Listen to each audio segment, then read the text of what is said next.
How's it going? X all Z all.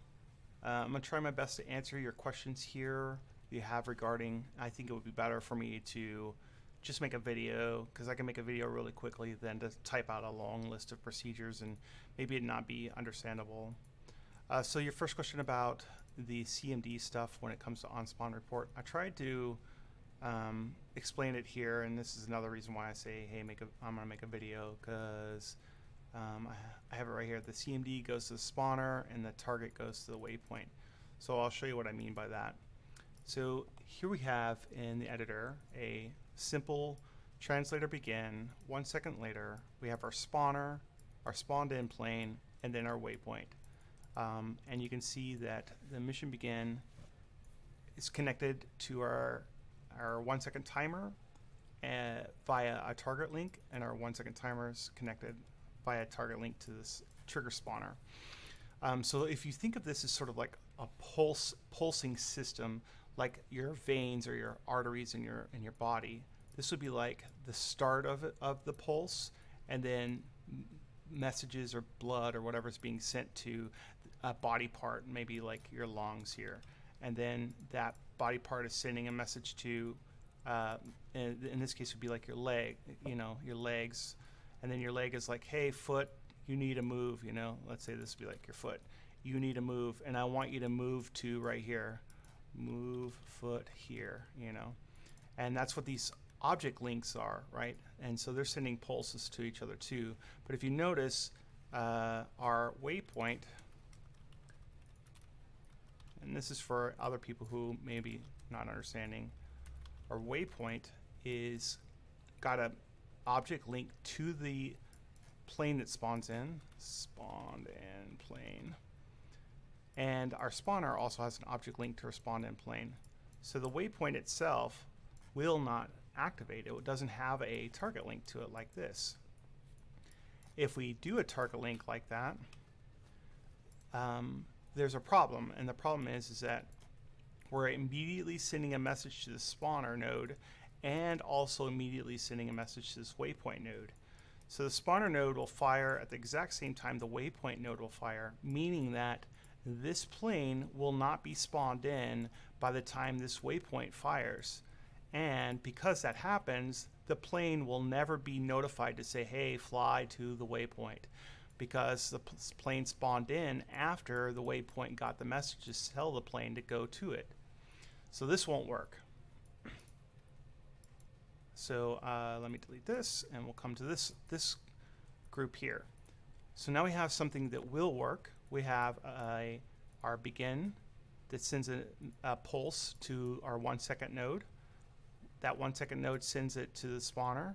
The spawner will spawn in the plane. At the same time, this 1 second node will send a pulse to another 1 second node, meaning that we got 1 second later, after the trigger spawner spawns in the plane, that we get a waypoint. And so this will work, right? Because the plane is spawned in, and then 1 second later, the waypoint trigger fires off.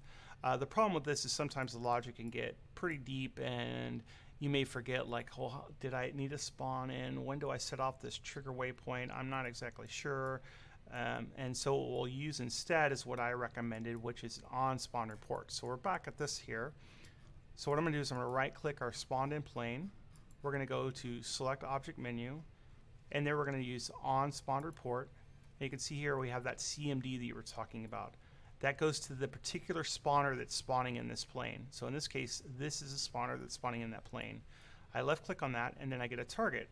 And it's basically saying, okay, the command is I'm spawning in, and once I'm spawned in, what do you want the plane to do? And in my case, I want the plane to go to that particular waypoint. And so now we're saying plane spawned in, great. Send a pulse to the waypoint to tell this plane, hey, go towards that waypoint. This can be used with other entities as well. So as an example, let's say you grab a AAA vehicle here. So I'm going to grab a Flak 38, and we're going to make it a linked entity. We're going to call this, AAA.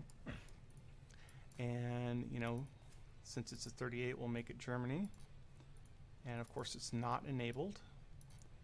And so what we're going to do is we're going to say, I'm going to grab the spawner here.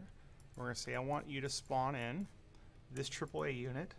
And then as soon as that AAA unit spawned in, I don't necessarily want it to go to a waypoint, but I do want it to attack air targets that are 3,000 meters away, and I want you to attack forever. And so we'll do another 1 second pulse here, and then that 1 second pulse will send it to the spawner, and then this command attack area will have an object link. And now, if we did this, like we did before up here, if we did this sort of setup, this would not really work too well, because what'll happen is 1 second later, 1 second spawns in the AAA unit, and then 1 second later, the command attack area happens.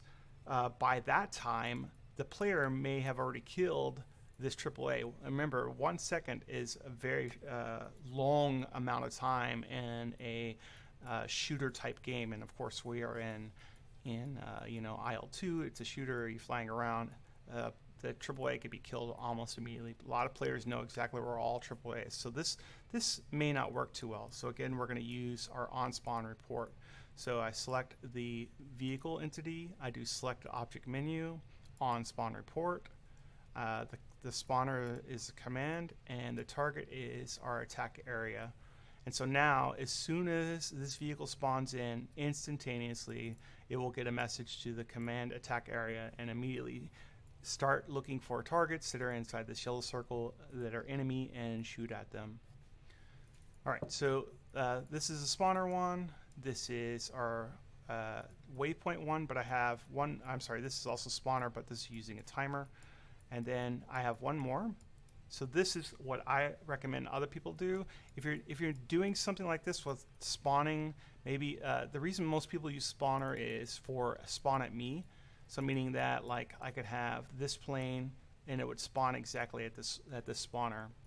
And I've used this a lot for like randomization. So let's say, I don't necessarily want the plane to always spawn right here. So I'll instead have the plane randomly spawn from here, here, here, or here, and I use GemTM's 4-way randomization, which is right here, this guy. So you can see it has 4 outputs. We'll go inside it here. It has 4 outputs for randomization and 1 input. So it would have that single input pulse into here, and then it does whatever it does. I don't know. I don't care about it. All I know is that the 4 outputs have randomization, and then those 4 outputs will go to the spawners. And then I could say that single plane, I want you to randomly spawn at here, here, here, or here. And it makes the game more fun for the user, right? Because they never know where that plane is going to be. And then immediately that plane would go to this trigger waypoint. And so you would have to do a command on spawn report for each one of these, just like this. Right? And so on and so forth. Okay, so that's why I would use the spawners. But if you're not doing something like that, then maybe you might want to use a trigger activate instead. And so a trigger activate, basically, it allows you to have children plane that are tied to your parent plane. And the parent plane and the children plane can do all of the command type MCUs, the takeoff, your land formation, your force completes. They can fly flares, and they can provide cover to other planes and buildings and stuff like that, and so on and so forth. So you're limiting yourself if you're only going to use the trigger spawner. So the way to do trigger activate is basically what we talked about earlier. We'll have our mission begin, pulse for 1 second. It goes to trigger activate and immediately activates our parent plane. And because it activates the parent plane, the children plane, as long as they're set up exactly the same as the parent plane, they will do everything the parent plane does. So if the parent plane gets activated, all the children plane get activated as well. We have 1 second later, we're sending it to our trigger waypoint, meaning, hey, parent plane, go to this trigger waypoint. And because the parent plane is doing it, the children planes will also do that. And then 1 second after we were told, hey, go to that waypoint, we have a formation, command formation. Again, this would not work with the spawner stuff, but it does work with the activation.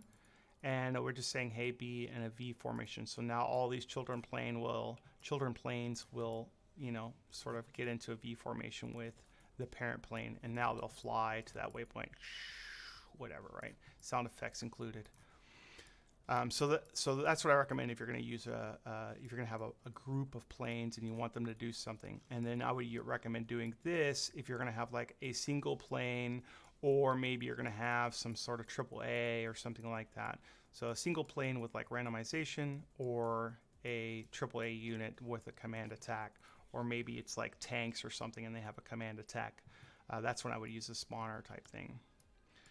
Okay, so hopefully that answers your question regarding you know, why do I need to do CMD and how do I set it up and all that.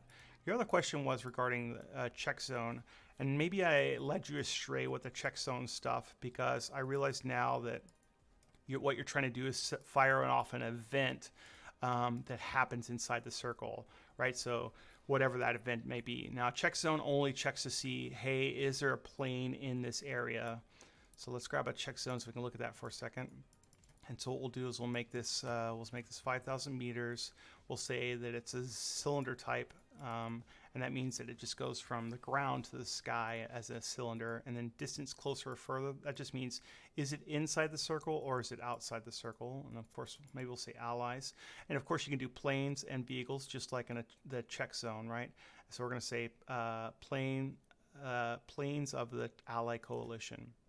So now we can see here we have this check zone. So now basically all this does is verify that, hey, yep, a plane that's allied has entered my circle. That's all it does. It doesn't fire off an event once the plane is in the circle. I'm sorry, it does fire off an event once the plane is in the circle, but it doesn't fire off events like you're looking for in a complex trigger, which we'll look at here in just a second. Now remember, this check zone doesn't have a pulse to it, so it won't work yet. You still have to connect a pulse to it, right? So just like this. So we have a mission begin, 1 second later, and then now the check zone is activated and working because it has a pulse to it. So this will work.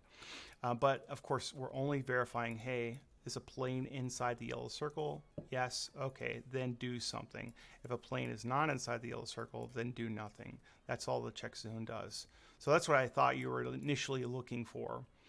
But now that I'm looking at your message that you posted just now, I can see you're looking for more of a complex trigger element, or maybe you're looking for a co-op mission. So if we look at the complex trigger, you're absolutely right. The only thing we can do is fire off an event for when an object is killed, not when a pilot is killed inside our yellow circle. So if we have a plane that's in this yellow circle and it gets killed, then we'll fire off an event. First the plane has to be inside the circle, and so what I've done here is I said, okay, I'm checking for planes. The plane I'm looking for is Yak-9. Now you don't necessarily have to do an object script, but you do have to do check planes in a country. So I am saying check for planes that are Yak-9s that are Russian, and then also have the name Yak-9. And actually we can even be more specific and say, select it. We could say Yak-9 player 1. And maybe we even check for Yak-9 player 2. And when we do this, what I'm doing here is I'm being very specific about the type of plane, the coalition, and the name of the plane.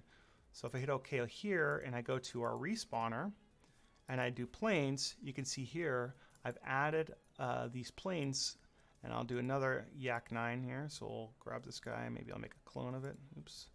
And we'll do, maybe this one's player 3. So I'm in the name part right here. This is where it's looking for it. And so we'll add that. And so now player 1, if he's in this yellow circle and he dies, will fire off this complex trigger. Player 2 in the yellow circle and dies, will fire off the complex trigger. But player 3 will not, because the name does not match player 1 or player 2 like the complex trigger is looking for player 1 and player 2 right here. So something to keep in mind whenever you're setting up a complex trigger. That's kind of what I was trying to convey in my message, and I don't know that got across very well or was very clear.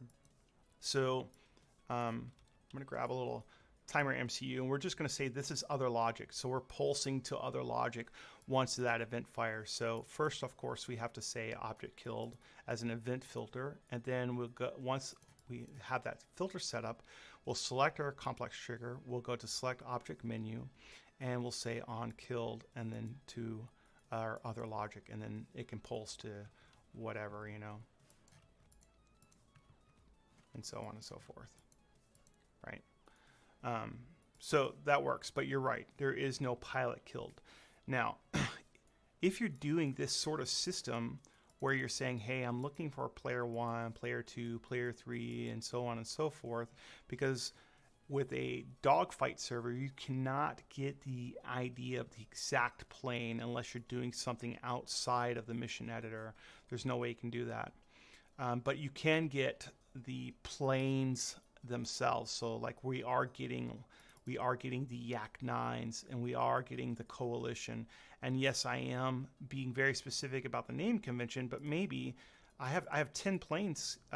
Oops, let's click this. I have 10 planes for player 1.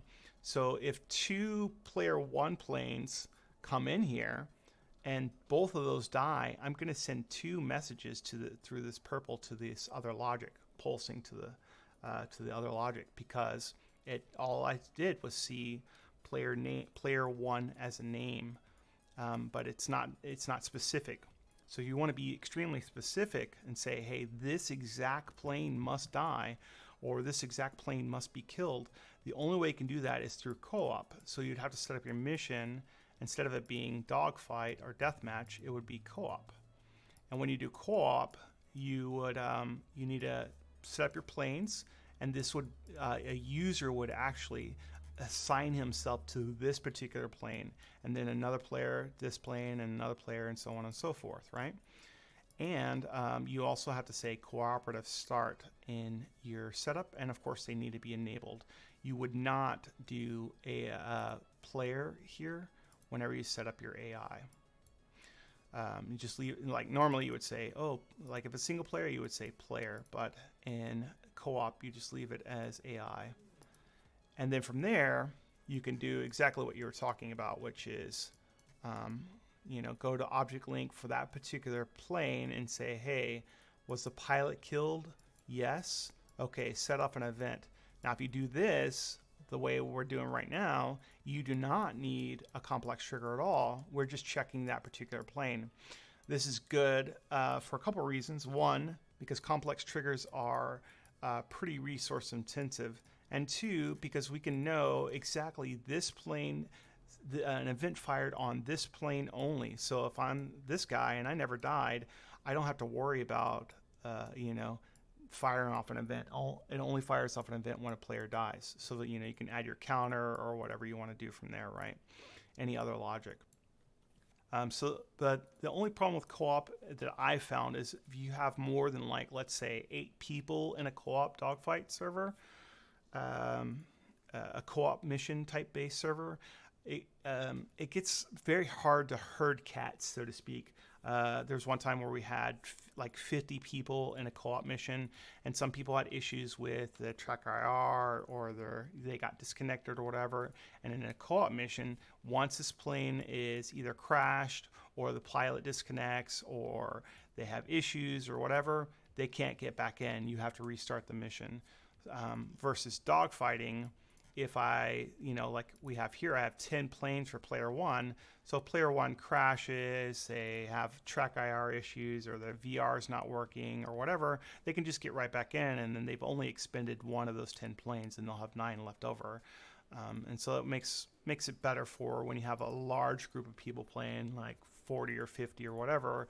You don't have to worry about, like, oh, did player 39 get into the game, and did player 39, you know, have all their equipment set up, their joysticks are working, and they don't have internet issues and all that. You know, so it's your choice on how you set up the game and what you want to do. I'm just showing you the different options and how to set it up. If you If you have any questions about what I've talked about, or you need any other assistance, by all means, just post in the chat there, and I'll happily help you out. Hopefully this was informative, and other people learned some stuff from this, hopefully. And if you guys have questions or comments or concerns, just hit me up on my YouTube or Discord, and I will talk to you guys next time. Have a good one.